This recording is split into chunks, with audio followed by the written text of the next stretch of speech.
El sonido retumbó en el comedor como un disparo. El ardor agudo se extendió por mi mejilla mientras retrocedía tambaleándome.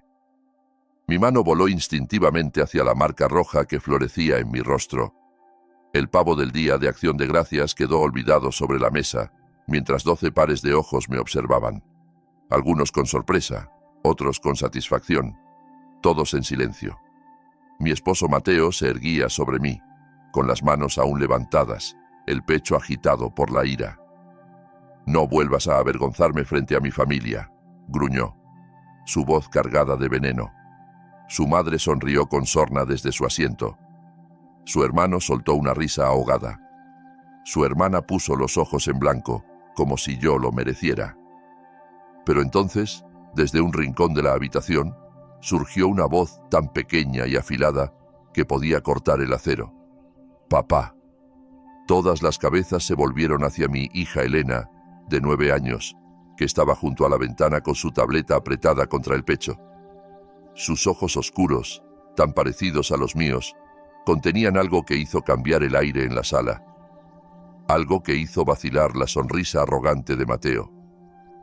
«No debiste hacer eso», dijo ella, con una voz firme y extrañamente serena para una niña. «Porque ahora el abuelo lo va a ver». El color se desvaneció del rostro de Mateo. Su familia intercambió miradas confusas, pero yo noté algo más en sus expresiones, un destello de miedo que aún no podían identificar. «¿De qué estás hablando?», exigió Mateo, pero su voz se quebró. Elena ladeó la cabeza, observándolo con la intensidad de una científica examinando un espécimen. «Te he estado grabando, papá, todo, durante semanas, y esta mañana se lo envié al abuelo». El silencio que siguió fue ensordecedor.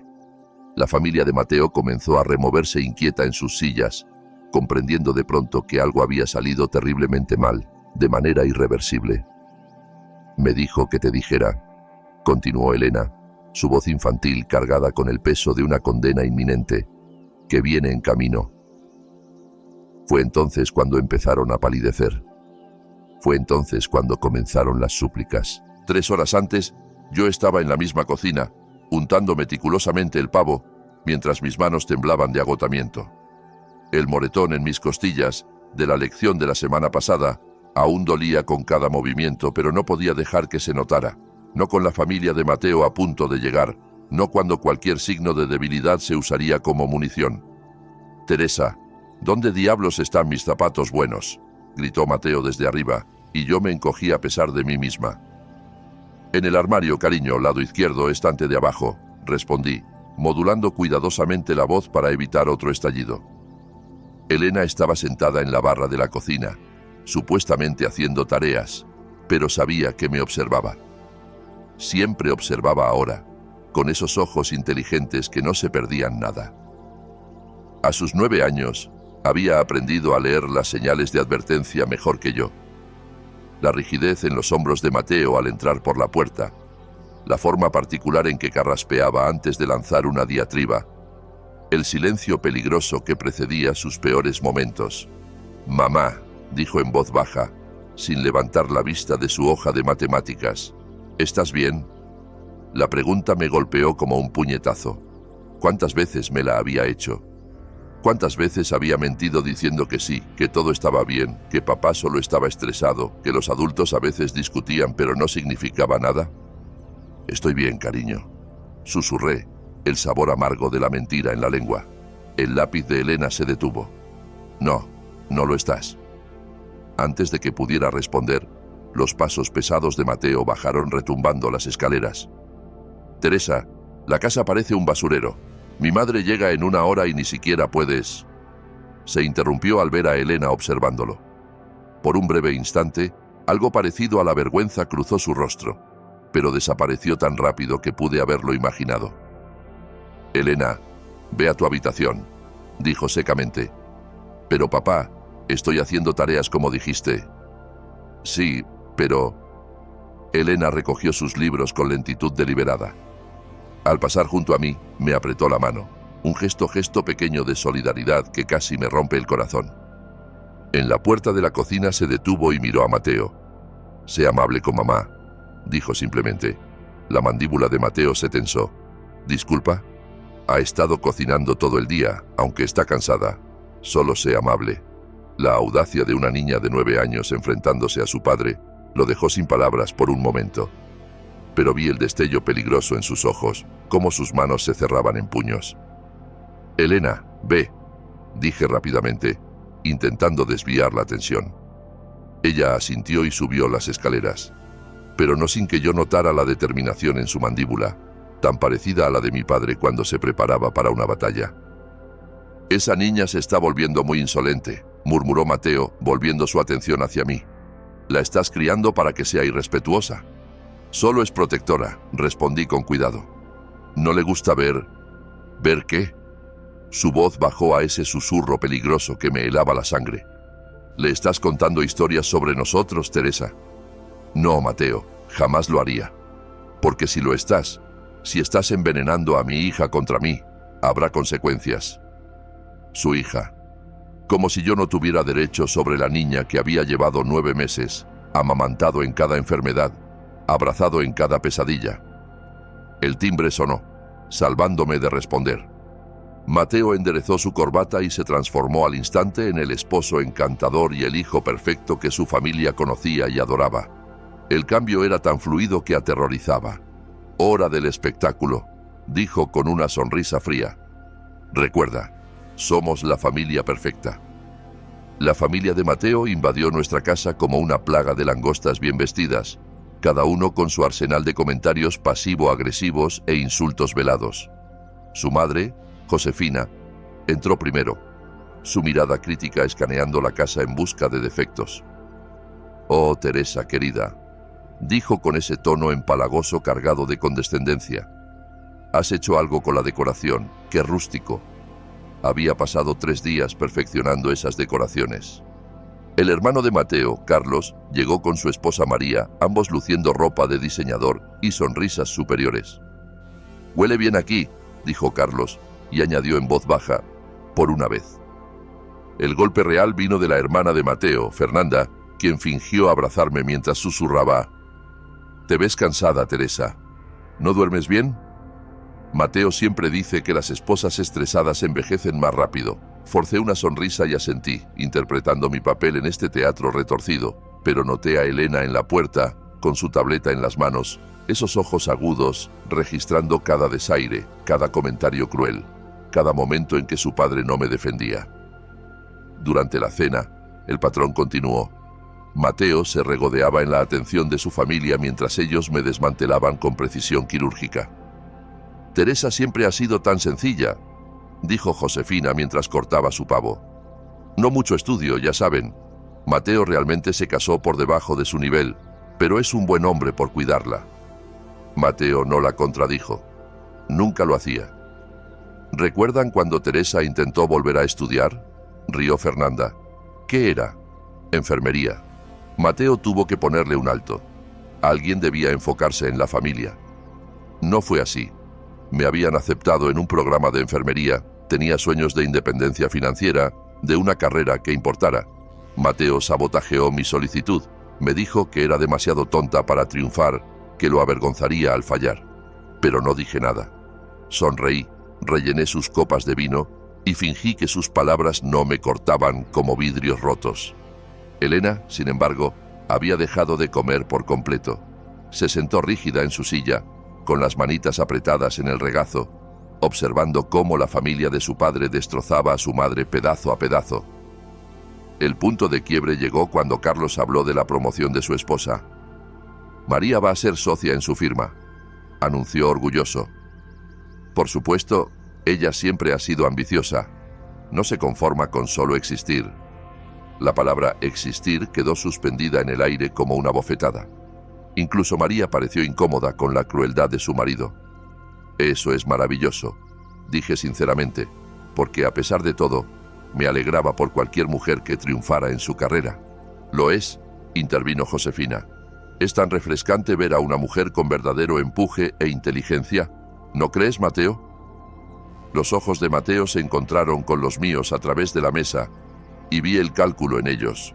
La elección entre defenderme o mantener la aprobación de su familia. Eligió a ellos. Siempre los elegía. Absolutamente, dijo, levantando su copa. Por las mujeres fuertes y exitosas. El brindis no era por mí. Nunca lo era. Me excusé para ir a la cocina, necesitando un momento para respirar, para recoger los pedazos de mi dignidad esparcidos por el comedor. A través de la puerta, los oí continuar su asalto en mi ausencia. Se ha vuelto tan sensible últimamente, decía Mateo. Honestamente, no sé cuánto más drama puedo soportar. Eres un santo por aguantarlo, respondió su madre. Fue entonces cuando la voz de Elena cortó su risa como una cuchilla. ¿Por qué todos odian a mi mamá? El comedor quedó en silencio. Elena, cariño, la voz de Mateo era tensa. No odiamos. Sí, lo hacen, interrumpió Elena, su voz firme y clara. Le dicen cosas feas, la hacen triste, la hacen llorar cuando creen que no miro. Me pegué a la pared de la cocina, el corazón latiéndome con fuerza. Cariño, la voz de Josefina era enfermizamente dulce. A veces los adultos tienen complicaciones. Mi mamá es la persona más inteligente que conozco, continuó Elena ganando impulso. Me ayuda con las tareas todas las noches, construye cosas, arregla cosas, sabe de ciencia, libros y todo. Es amable con todos, incluso cuando son malos con ella, incluso cuando no lo merecen. El silencio se extendió tenso. Cocina su comida, limpia sus desastres y sonríe cuando le lastiman los sentimientos porque intenta hacer felices a todos. Pero ninguno de ustedes la ve. Solo ven a alguien a quien ser malos. Elena, basta. La voz de Mateo contenía una advertencia. No, papá. No basta. No basta que hagas triste a mamá. No basta que le grites y la llames tonta. No basta que la lastimes. Mi sangre se heló. Había visto más de lo que pensaba, más de lo que jamás quise que viera. Oí una silla retroceder violentamente. Ve a tu habitación ahora. No quiero. Dije ahora. El sonido de sus palmas golpeando la mesa hizo saltar a todos. Fue cuando corrí de vuelta al comedor, incapaz de dejar que mi hija enfrentara su ira sola. Mateo, por favor, dije, interponiéndome entre él y Elena. Es solo una niña. No entiende. ¿No entiende qué? Sus ojos ardían ahora, su compostura finalmente resquebrajándose frente a su familia. No entiende que su madre es una patética y débil. No la llames así. La voz de Elena se elevó, feroz y protectora. No te atrevas a insultar a mi mamá. La llamaré como quiera, rugió Mateo avanzando hacia nosotras. Esta es mi casa, mi familia, y yo. ¿Yo qué? Encontré mi voz, mi propio punto de quiebre alcanzado al fin. ¿Golpear a una niña de 9 años frente a tu familia? Muéstrales lo que realmente eres. La habitación quedó en silencio mortal. La familia de Mateo nos miró, las piezas del rompecabezas encajando. El rostro de Mateo se contorsionó de rabia. ¿Cómo te atreves? ¿Cómo te atreves a hacerme parecer como alguien que lastima a su esposa? ¿Como alguien que aterroriza a su propia hija? Fue cuando levantó la mano. Fue cuando el mundo explotó en dolor, humillación y el peso aplastante de la traición pública. Y fue cuando Elena dio un paso adelante y lo cambió todo. Antes de continuar, por favor escribe en los comentarios de qué país estás viendo este video. Nos encanta saber de dónde nos sintoniza nuestra familia global. Y si es tu primera vez en este canal, por favor suscríbete. Tu apoyo nos ayuda a traer más historias épicas de venganza en la vida. Disfruta escuchando. Un mes antes, mamá, ¿puedes ayudarme con mi proyecto escolar? Levanté la vista del montón de facturas que ordenaba, cuentas médicas de la visita a emergencias, donde le dije a los doctores que me había caído por las escaleras. Elena estaba en la puerta de mi dormitorio con su tableta en las manos y una expresión que no podía leer del todo. Claro, cariño, ¿de qué trata el proyecto? Dinámicas familiares, dijo con cuidado. Tenemos que documentar cómo interactúan y se comunican las familias. Algo en su tono me inquietó. ¿Qué quieres decir con documentar? Tomar videos, grabar conversaciones, mostrar ejemplos de cómo se tratan los miembros de la familia. Sus ojos se encontraron con los míos, oscuros y serios. La señora Andrade dice que es importante entender cómo se ven las familias sanas versus otras. Mi corazón se apretó. La maestra de Elena siempre había sido perceptiva, siempre hacía las preguntas correctas cuando Elena llegaba a la escuela con ojeras o se encogía ante voces altas. Elena, comencé con cautela. Sabes que algunas cosas que pasan en las familias son privadas, ¿verdad? No todo necesita compartirse o grabarse. Lo sé, dijo. Pero había algo en su voz, una determinación que me recordaba tanto a mi padre que me dejó sin aliento. Pero la señora Andrade dice que documentar puede ser importante para entender, para proteger. La palabra proteger quedó entre nosotras como un arma cargada. Esa noche, después de que Mateo me gritara por comprar la marca equivocada de café y azotara la puerta del dormitorio tan fuerte que sacudió la casa, Elena apareció en mi umbral. «Mamá», susurró, «¿estás bien?» Estaba sentada en la cama, con una bolsa de hielo en el hombro donde me había agarrado, dejando moretones en forma de dedos que escondería bajo mangas largas al día siguiente. «Estoy bien, bebé», mentí automáticamente. Elena entró y cerró la puerta con suavidad. «Mamá, necesito decirte algo». Algo en su voz me hizo mirar. Parecía mayor de repente, cargando un peso que ningún niño debería llevar. «He estado pensando», dijo, subiéndose a la cama junto a mí, «sobre mi proyecto, sobre las familias». «Elena, sé que papá te lastima», dijo en voz baja, las palabras cayendo como piedras en agua quieta. «Sé que finges que no, pero lo sé». Mi garganta se cerró. «Cariño, a veces los adultos...» «La señora Andrade nos mostró un video», interrumpió Elena, «sobre familias donde la gente se lastima. Dijo que si vemos algo así, debemos contárselo a alguien. Alguien que pueda ayudar». «Elena, no puedes...» «He estado grabando, mamá». Las palabras me golpearon como un puñetazo. «¿Qué?» Las manitas de Elena temblaron al levantar su tableta. «Lo he grabado cuando es malo contigo, cuando grita y cuando te lastima. Tengo videos, mamá, muchos». Horror y esperanza se mezclaron en mi pecho. «Elena, no puedes. Si tu padre se entera...» «No lo hará», dijo con una certeza aterradora. «Soy cuidadosa. Muy, muy cuidadosa». Abrió su tableta y me mostró una carpeta etiquetada Proyecto Familiar. Dentro había docenas de archivos de video, cada uno con fecha y hora. «Elena, esto es peligroso. Si te descubre...» «Mamá», dijo, su mano cubriendo la mía. «No dejaré que te lastime más. Tengo un plan». El mirada en sus ojos, antigua, decidida y absolutamente intrépida, me heló hasta los huesos. «¿Qué clase de plan?» Elena guardó silencio un largo momento, sus dedos trazando patrones en la colcha. «El abuelo siempre dijo que los abusones solo entienden una cosa. Mi padre, por supuesto». Elena adoraba a mi padre, lo llamaba cada semana. Escuchaba con atención sus historias sobre liderazgo, coraje y defender lo correcto. Era un coronel en el ejército, un hombre que comandaba respeto y nunca retrocedía en una pelea. «Elena, no puedes involucrar al abuelo. Esto es entre tu padre y yo». «No, no lo es», dijo firmemente.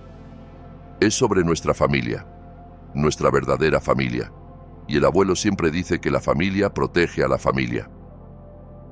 Durante el mes siguiente, vi a mi hija de 9 años convertirse en alguien que apenas reconocía. Seguía siendo dulce, mi bebé, pero había un acero en su espalda que no estaba antes. Se movía por la casa como una pequeña soldado en misión, documentando cada palabra cruel, cada mano alzada, cada momento en que Mateo mostraba su verdadera naturaleza. Era cuidadosa, devastadoramente cuidadosa. La tableta siempre estaba posicionada de manera inocua, apoyada contra libros o escondida detrás de marcos de fotos. Nunca grababa por mucho tiempo, solo capturaba los peores momentos y paraba. Mateo nunca sospechó que su propia hija estaba construyendo un caso contra él, pieza por pieza condenatoria. Intenté detenerla 2 veces. La primera simplemente dijo: «Mamá, alguien tiene que protegernos». La segunda me mostró un video de Mateo empujándome contra el refrigerador tan fuerte que dejó una abolladura en la puerta. «Mírate», dijo en voz baja. «Mira cómo te haces pequeña. Mira lo asustada que estás». En el video, efectivamente me acurrucaba, intentando hacerme invisible mientras Mateo me dominaba, su rostro torcido por la ira por algo trivial. Había olvidado comprar su marca específica de cerveza. «Esto no es amor, mamá», dijo Elena con una sabiduría desgarradora. «El amor no se ve así». 2 semanas antes del Día de Acción de Gracias, Elena hizo su primera llamada al abuelo. Solo me enteré porque entré a su habitación para dar las buenas noches y oí su voz pequeña a través de la puerta. «Abuelo, ¿qué harías si alguien lastimara a mamá?» Mi sangre se congeló. Pegué la oreja a la puerta, conteniendo el aliento. «¿Qué quieres decir, cariño?» La voz de mi padre era gentil pero alerta, como cuando olía problemas. «Solo hipotéticamente, si alguien fuera malo con ella, muy malo, ¿qué harías?» Hubo una pausa larga. «Elena, ¿tu mamá está bien? ¿Alguien la molesta?» «Es solo una pregunta, abuelo, para mi proyecto escolar». Otra pausa. «Bueno, hipotéticamente, cualquiera que lastimara a tu madre tendría que responderme. Lo sabes, ¿verdad? Tu mamá es mi hija y siempre la protegeré. Siempre. Incluso si fuera alguien de nuestra familia». Especialmente entonces, la voz de mi padre era de acero. «La familia no lastima a la familia, Elena. La verdadera familia se protege mutuamente». «Bien», dijo Elena, y oí la satisfacción en su voz. Eso pensaba. A la mañana siguiente, Elena me mostró un mensaje de texto en su tableta. Le había enviado a mi padre una nota simple. «Empiezo a preocuparme por mamá. ¿Puedes ayudar?» Su respuesta fue inmediata. «Siempre. Llámame cuando quieras. Las quiero a ambas». «¿Está listo?», dijo Elena simplemente. «¿Listo para qué?» Elena me miró con esos ojos antiguos. «Para salvarnos». La mañana del Día de Acción de Gracias, Elena estaba inusualmente calmada. Mientras yo corría haciendo preparativos de último minuto, ella se sentó a la mesa del desayuno, comiendo su cereal metódicamente y observando a Mateo con una intensidad que debería haber sido perturbadora en una niña. Mateo ya estaba tenso. Las visitas de su familia siempre sacaban lo peor de él. La necesidad de parecer en control, la presión de mantener su imagen como patriarca exitoso. Ya me había regañado 3 veces antes de las 9. 1 por usar las cucharas equivocadas, 2 por respirar demasiado fuerte. «Recuerda», dijo, enderezando su corbata en el espejo del pasillo. «Hoy somos la familia perfecta. Esposo amoroso, esposa devota, niña bien portada. ¿Puedes manejarlo, Teresa?» «Sí», susurré. «¿Y tú?» Se volvió hacia Elena. «Nada de esa actitud que has mostrado lately.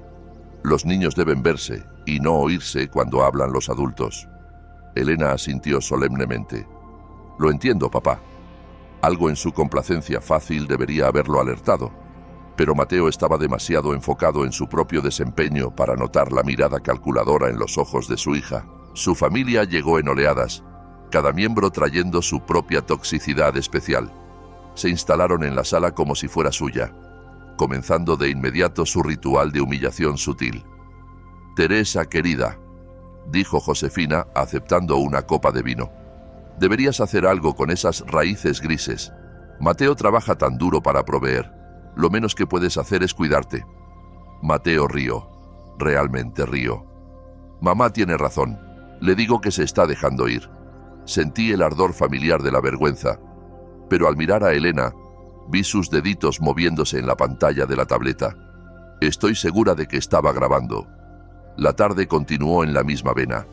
Cada vez que entraba a una habitación, la conversación viraba a pullas sutiles sobre mi apariencia, mi inteligencia, mi valor como esposa y madre.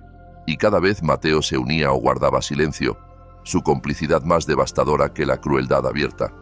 Durante la cena, mientras Mateo cortaba el pavo con precisión teatral, su familia lanzó su ataque más vicioso. «¿Sabes?», Carlos dijo. «María y yo decíamos lo afortunado que es Mateo de que seas tan complaciente, Teresa. Algunas esposas armarían un escándalo por todo». «¿Qué quieres decir?», pregunté, aunque sabía que no debía. Fernanda soltó una risita. «Vamos. La forma en que lo aceptas todo. Nunca luchas, nunca te defiendes. Es casi admirable cómo te has rendido por completo». «Sabes su lugar», dijo Mateo, y la satisfacción cruel en su voz hizo que algo dentro de mí se rompiera al fin. Mi lugar, repetí, mi voz apenas un susurro. Teresa. La voz de Mateo contenía una advertencia, pero no pude parar. 3 años de humillación acumulada, de orgullo tragado, de proteger a mi hija de una verdad que nos destruía a ambas. Todo salió a borbotones. Mi lugar es cocinar su comida, limpiar sus desastres y sonreír mientras su familia me dice lo inútil que soy. Mi lugar es desaparecer mientras él se lleva el crédito por todo lo que hago y me culpa por todo lo que sale mal. El rostro de Mateo palideció y luego enrojeció. Teresa, detente. Ahora. Mi lugar es fingir que no veo a Elena observando mientras tú... Fue cuando se levantó. Fue cuando levantó la mano. Fue cuando todo cambió para siempre. La bofetada retumbó en la habitación como un trueno. El tiempo pareció ralentizarse mientras retrocedía, mi mejilla ardiendo, mi visión borrosa por lágrimas de dolor y sorpresa. Pero no era el dolor físico lo que me destruía. Era la mirada de satisfacción en los rostros de su familia. La forma en que asintieron, como si al fin hubiera recibido lo que merecía. Mateo se erguía sobre mí, respirando agitado, las manos aún alzadas. «No vuelvas a avergonzarme frente a mi familia», gruñó. El comedor estaba en silencio salvo por mi respiración entrecortada y el tic-tac del reloj de pared en la esquina. 12 pares de ojos me miraban. Algunos sorprendidos, otros complacidos, todos esperando el siguiente movimiento. Fue cuando Elena dio un paso adelante. «Papá». Su voz era tan calmada, tan controlada, que me erizó la piel. Mateo se volvió hacia ella, su ira aún ardiendo, listo para desatar su furia en quien osara desafiarlo. «¿Qué?», espetó. Elena estaba junto a la ventana, su tableta como un escudo contra el pecho. Sus ojos oscuros, mis ojos, fijos en su padre con una intensidad que cambió el aire en la sala. «No debiste hacer eso», dijo, su voz firme y serenamente inquietante para una niña. La ira de Mateo vaciló un instante. Confusión cruzando su rostro. «¿De qué hablas?». Elena ladeó la cabeza, evaluándolo como un predador a su presa. «Porque ahora el abuelo lo va a ver». El cambio en la habitación fue inmediato y eléctrico. La postura confiada de Mateo se derrumbó. Su familia intercambió miradas confusas, pero vi el miedo filtrándose en sus expresiones. «¿De qué estás hablando?», exigió Mateo, su voz quebrándose. Elena levantó su tableta, la pantalla brillando en la luz tenue del comedor. «Te he estado grabando, papá, todo, durante semanas». Josefina jadeó. Carlos se atragantó con su vino. El tenedor de Fernanda cayó ruidosamente al plato. Pero Elena no había terminado. «Te grabé llamando tonta a mamá. Te grabé empujándola. Te grabé arrojándole el control remoto a la cabeza. Te grabé haciéndola llorar». Su voz no flaqueó, manteniendo esa calma aterradora. «Y esta mañana se lo envié todo al abuelo». El rostro de Mateo pasó por una gama de colores, rojo, blanco, gris, mientras las implicaciones lo golpeaban. Mi padre no era solo el abuelo adorado de Elena, era el coronel Javier Morales, un oficial militar condecorado con conexiones en la base, la comunidad y el sistema legal. «¿Tú, pequeña?». Mateo avanzó hacia Elena, la mano alzada. «No lo harías», dijo ella sin moverse un centímetro. «Porque el abuelo me dijo que te dijera algo». Mateo se congeló a mitad de paso. «Me dijo que te dijera que ha revisado toda la evidencia. Me dijo que te dijera que los hombres de verdad no lastiman a mujeres y niños. Me dijo que te dijera que los abusones que se esconden tras puertas cerradas son cobardes». La tableta sonó con un mensaje entrante. Elena miró la pantalla y sonrió, una sonrisa de dientes sin calidez. «Y me dijo que te dijera», continuó, su voz bajando a un susurro más amenazante que cualquier grito, «que viene en camino». El efecto fue inmediato y devastador.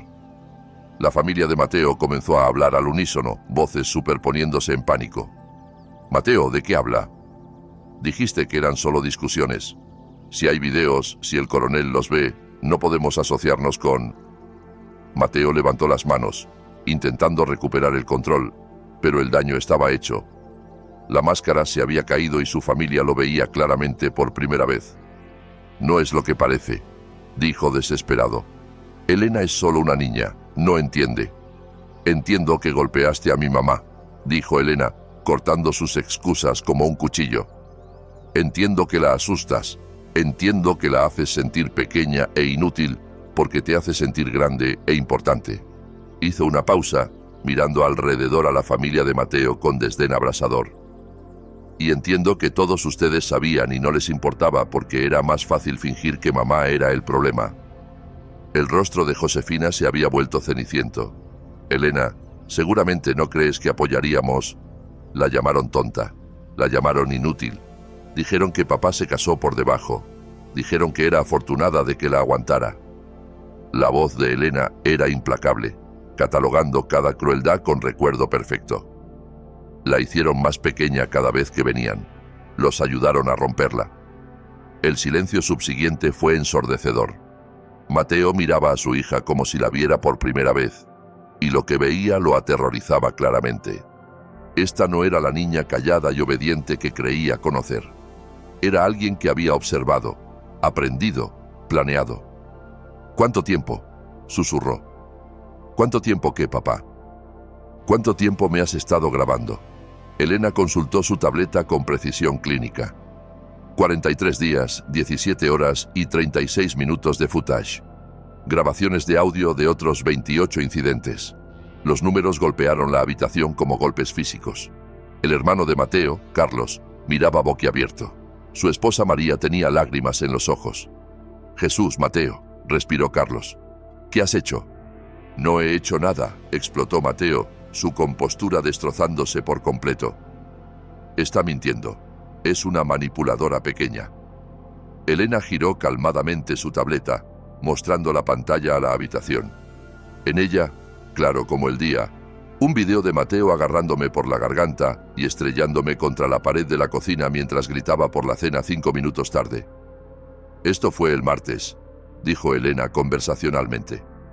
¿Quieres ver el miércoles o quizás el jueves cuando le arrojaste la taza de café a la cabeza? Mateo se lanzó por la tableta, pero Elena estaba preparada. Se escabulló detrás de mi silla, su dedo sobre la pantalla. No lo haría, dijo calmada. Todo está respaldado. Almacenamiento en la nube, el teléfono del abuelo, el correo de la señora Andrade, la línea de denuncias de la policía. Mateo se congeló. La policía. El abuelo insistió, dijo Elena con naturalidad. Dijo que la documentación es importante para cuando los malos necesitan consecuencias. Fue cuando lo oímos. El rugido de motores en la entrada. Puertas de autos cerrándose. Pasos pesados en el porche. Elena sonrió. Está aquí. La puerta principal no solo se abrió. Estalló hacia adentro como impulsada por una furia justiciera. Mi padre llenó el umbral como un ángel vengador. Su porte militar inconfundible incluso en ropa civil. Detrás de él estaban 2 hombres que reconocí de funciones en la base. Ambos oficiales. Ambos con expresiones que podían fundir acero. El comedor quedó en silencio salvo por el sonido de la copa de vino de Josefina estrellándose en el piso. El coronel Javier Morales escaneó la habitación con la eficiencia fría de un hombre que había comandado tropas en zonas de guerra. Sus ojos captaron todo. Mi mejilla roja, la postura culpable de Mateo, los rostros atónitos de su familia, y a Elena de pie protectora junto a mí con su tableta aún en las manos. Coronel Morales, tartamudeó Mateo, su bravuconería evaporándose como humo. Esto es inesperado, no esperábamos. Siéntate, dijo mi padre en voz baja. El comando llevaba tal autoridad que Mateo retrocedió un paso, pero no se sentó. Señor, creo que hay un malentendido. Dije siéntate. Esta vez, las rodillas de Mateo flaquearon y se derrumbó en su silla. Su familia permaneció congelada, temerosa de moverse o hablar. Mi padre entró a la habitación, sus compañeros flanqueándolo como guardias de honor. Elena, dijo gentilmente, su voz transformándose por completo al dirigirse a su nieta. ¿Estás bien? Sí, abuelo, dijo ella corriendo hacia él. La levantó con un brazo mientras mantenía su mirada letal fija en Mateo. ¿Y tu madre? Los ojos de Elena miraron mi mejilla ardiente. Está lastimada, abuelo. De nuevo. La temperatura en la habitación pareció bajar 10 grados. Mi padre bajó a Elena con cuidado y se acercó a mí, sus ojos entrenados catalogando cada lesión visible con precisión clínica. Al tocar gentilmente mi mejilla, examinando la marca de mano que Mateo había dejado, su mandíbula se apretó tanto que oí sus dientes rechinar. «¿Cuánto tiempo?», preguntó en voz baja. «Papá, ¿cuánto tiempo?». No podía mentirle, no con Elena mirando, no con la evidencia tan clara en mi rostro. 3 años. Las palabras quedaron como una sentencia de ejecución. Mi padre se volvió lentamente hacia Mateo y nunca lo había visto más peligroso. Ni en fotos de combate, ni en sus retratos militares más intimidantes. Nada se comparaba con la furia controlada que irradiaba ahora. 3 años, repitió, su voz conversacional. 3 años has puesto tus manos en mi hija. Señor, no es lo que piensa, comenzó Mateo. 3 años has aterrorizado a mi nieta. Nunca toqué a Elena, jamás. ¿Crees que porque no la golpeaste no la lastimaste? La voz de mi padre se elevó ligeramente y Mateo gimió. ¿Crees que una niña puede ver a su madre abusada y no dañarse? ¿Crees que lo que le has hecho a esta familia no es un crimen contra esa pequeña? La madre de Mateo al fin encontró su voz. Coronel Morales, seguramente podemos discutir esto como adultos civilizados. La mirada de mi padre se posó en ella y se cayó de inmediato. Señora Whitman, dijo cortésmente, su hijo ha abusado física y emocionalmente de mi hija mientras usted se sentaba en esta misma habitación y la llamaba inútil. Toda su familia ha habilitado y alentado su comportamiento. Son cómplices en cada moretón, cada lágrima, cada noche que mi nieta se acostó asustada. El rostro de Josefina se arrugó. No sabíamos. Sí sabían, dijo Elena en voz baja desde junto a mí. Solo no les importaba porque no les pasaba a ustedes. Uno de los compañeros de mi padre, un hombre que reconocí como el mayor Rivera, dio un paso adelante y colocó una tableta en la mesa del comedor. Hemos revisado toda la evidencia, dijo formalmente. Documentación en video de violencia doméstica, grabaciones de audio de amenazas y abuso verbal, evidencia fotográfica de lesiones, registros médicos de accidentes repetidos. El rostro de Mateo estaba completamente blanco. Esos son registros médicos privados. No pueden... Su esposa firmó autorizaciones para todo. Continuó el mayor Rivera calmadamente. Retroactivas a 3 años. Tiene derecho a compartir su propia información médica, especialmente cuando documenta crímenes contra ella. ¡Crímenes! La voz de Mateo se quebró. Mi padre se acercó más a la silla de Mateo, su presencia abrumadora. Asalto y agresión, violencia doméstica, amenazas terroristas, acoso, intimidación de testigos. ¿Testigos? Mateo parecía confundido. Tu hija, tu esposa, cualquiera que vio los moretones y lesiones que causaste. La voz de mi padre era clínica ahora, metódica.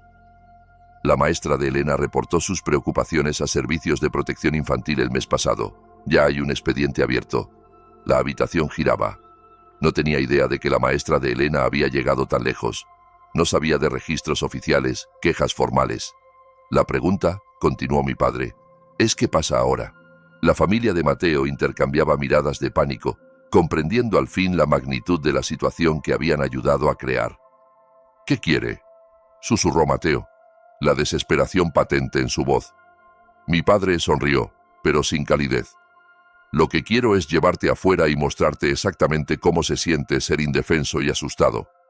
Lo que quiero es hacerte entender el terror que has impuesto a mi familia. Mateo se hundió más en su silla. Pero lo que voy a hacer, continuó mi padre, es dejar que la ley te maneje, porque a diferencia de ti, creo en la justicia, no en la venganza. Asintió a su otro compañero, a quien reconocí como el capitán Torres de la oficina legal de la base. Ella dio un paso adelante con una carpeta en las manos. Señor Whitman, dijo formalmente, estoy aquí para entregarle una orden de restricción temporal. Se le ordena no tener contacto con su esposa ni su hija. Se le ordena desalojar esta residencia inmediatamente. Esta es mi casa, explotó Mateo, la desesperación volviéndolo estúpido. En realidad, consultó el capitán Torres sus papeles. La casa está a nombre de ambos, pero dadas las circunstancias y la evidencia de violencia doméstica, Su esposa ha recibido ocupación exclusiva temporal. Mateo se volvió a su familia buscando apoyo, pero encontró solo rostros horrorizados apartados de él. «Mamá», suplicó, «no puedes creer». «He visto los videos, Mateo», dijo Josefina en voz baja, lágrimas corriendo por su rostro. «Todos los hemos visto. Tu abuelo se avergonzaría». Carlos se levantó lentamente, su rostro gris. «María y yo debemos irnos. No podemos asociarnos con esto». «Son mi familia», gritó Mateo, su voz quebrándose. «No», dijo Fernanda, levantándose también. «La familia no hace lo que has hecho. La familia se protege mutuamente». Mientras los parientes de Mateo salían de la casa como dolientes dejando un funeral, mi padre volvió su atención a Elena y a mí.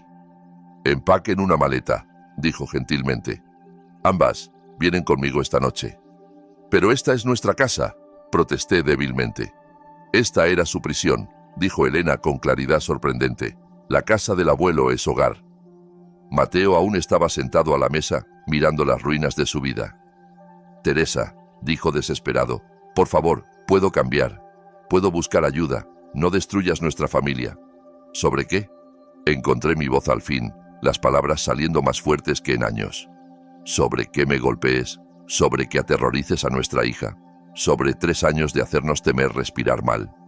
«No era tan malo». «Papá», interrumpió Elena, su voz ahora triste en vez de enojada.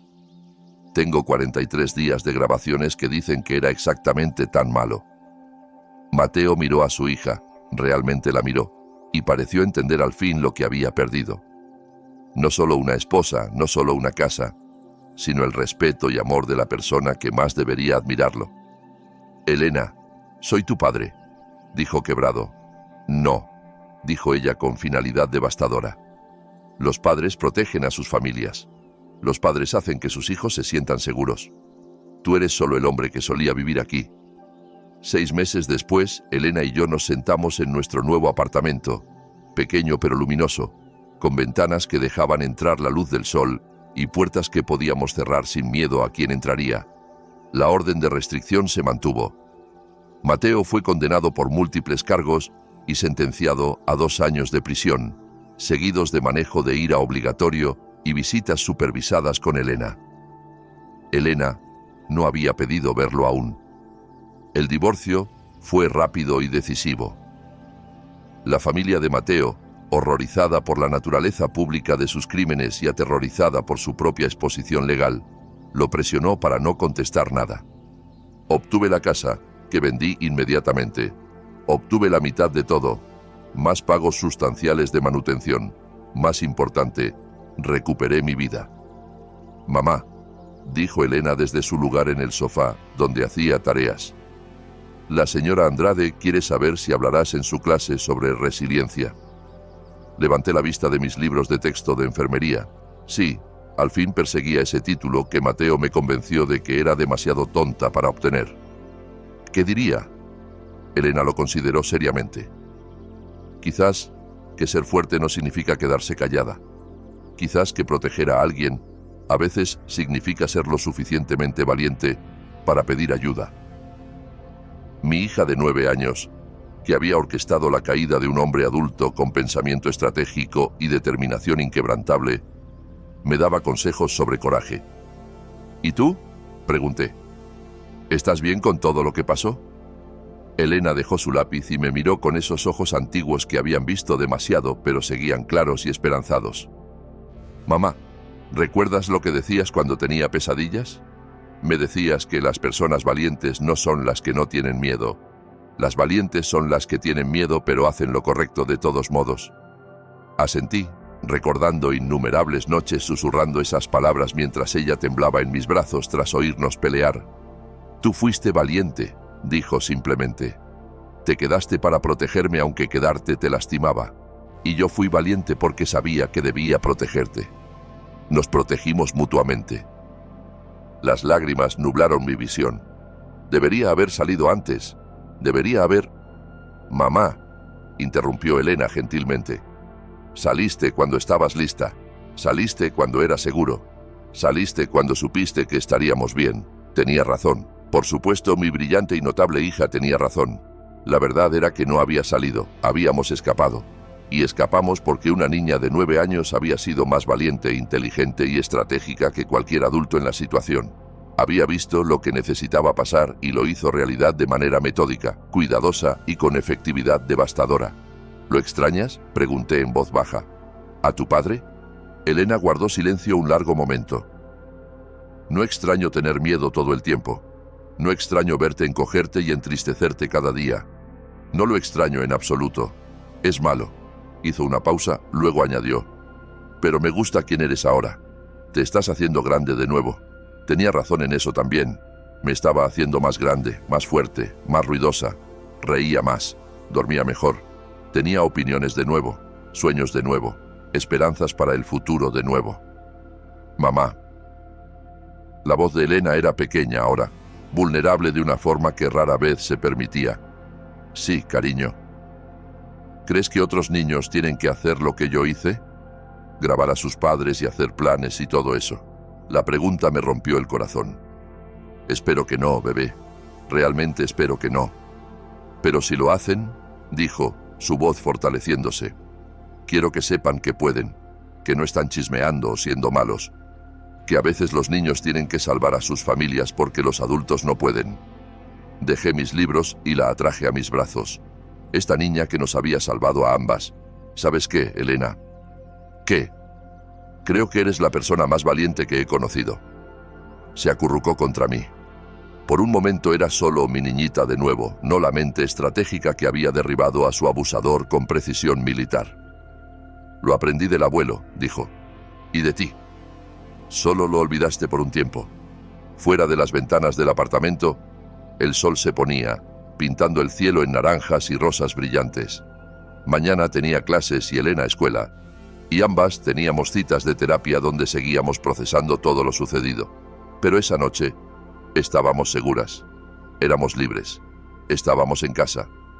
Y Mateo estaba exactamente donde pertenecía, pagando las consecuencias de sus elecciones, despojado de su poder, su familia y sus víctimas. A veces la justicia se ve como una niña de 9 años con una tableta y un plan. A veces la venganza es solo dejar que la verdad hable por sí misma. 3 años después, Elena tiene ahora 12. Aún tengo todos los videos. Mamá cree que los borré después del juicio, pero no lo hice. Están almacenados en 3 lugares diferentes ahora, encriptados y protegidos por contraseña. La señora Andrade, que ahora es directora Andrade, me enseñó sobre seguridad digital y preservación de evidencia. Dice que tengo buenos instintos para la justicia. Mamá se graduó de enfermería el año pasado. Ahora trabaja en emergencias, ayudando a otras personas que llegan con accidentes y caídas. Es buena reconociendo las señales, buena haciendo las preguntas correctas, buena ayudando a la gente a encontrar su coraje. Les cuenta sobre una niñita que salvó a su familia con una tableta y mucha paciencia. El abuelo dice que tengo madera de buena soldado. Me enseña sobre liderazgo, estrategia y defender a quienes no pueden defenderse solos. Mateo, ya no lo llamo papá, y él sabe que no debe pedírmelo. Sale de prisión el próximo año. A veces me escribe cartas pidiendo perdón, pidiendo una oportunidad de ser padre de nuevo. No respondo. Mamá dice que quizás cambie de opinión cuando sea mayor, cuando tenga más perspectiva. Tal vez tenga razón, pero ahora recuerdo todo. Recuerdo tener 9 años y ver a mi madre encogerse un poco más cada día. Recuerdo elegir salvarnos a ambas. Y recuerdo que los abusones solo entienden las consecuencias. Tuvo 3 años para aprender cómo se sienten las consecuencias. Si eso es suficiente para que se convierta en una mejor persona, bueno, depende de él. Pero nunca tendrá la oportunidad de lastimarnos de nuevo. Me aseguré de eso. A veces en la escuela, los niños me preguntan sobre lo que pasó. La historia salió en las noticias locales por un tiempo. Niña de 9 años documenta abuso de su padre y lleva a condena. La mayoría piensa que es genial que ayudara a atrapar a un malo. Algunos me preguntan si me siento mal por meter a mi papá en problemas. Les digo que no lo metí en problemas. Él se metió solo con malas elecciones. Yo solo aseguré que esas elecciones tuvieran consecuencias. La directora Andrade dice que es una forma muy madura de pensarlo. Mamá dice que es una forma muy mía de pensarlo. El abuelo dice que es una forma muy Morales de pensarlo. Los Morales protegen a los suyos y no retroceden ante abusones. Creo que todos tienen razón. La semana pasada una niña en mi clase me dijo que su padrastro golpea a su mamá. Me preguntó qué hacer. Le di mi tableta vieja, la de la buena cámara, y le enseñé a usar la app de grabación. Solo recuerda, le dije, no estás chismeando. Estás reuniendo evidencia, y la evidencia es poder. Asintió muy seria, como probablemente yo lucía a los 9 haciendo mis propios planes. ¿Me ayudarás?, preguntó. Sí, dije sin dudar. Pero debes ser muy, muy cuidadosa, porque eso es lo que hacemos. Eso es lo que hace nuestra familia. Nos protegemos mutuamente y protegemos a quienes necesitan protección. Y los abusones aprenden que la familia Morales no olvida. Y no perdonamos a quienes lastiman a los que amamos. Solo nos aseguramos de que enfrenten consecuencias.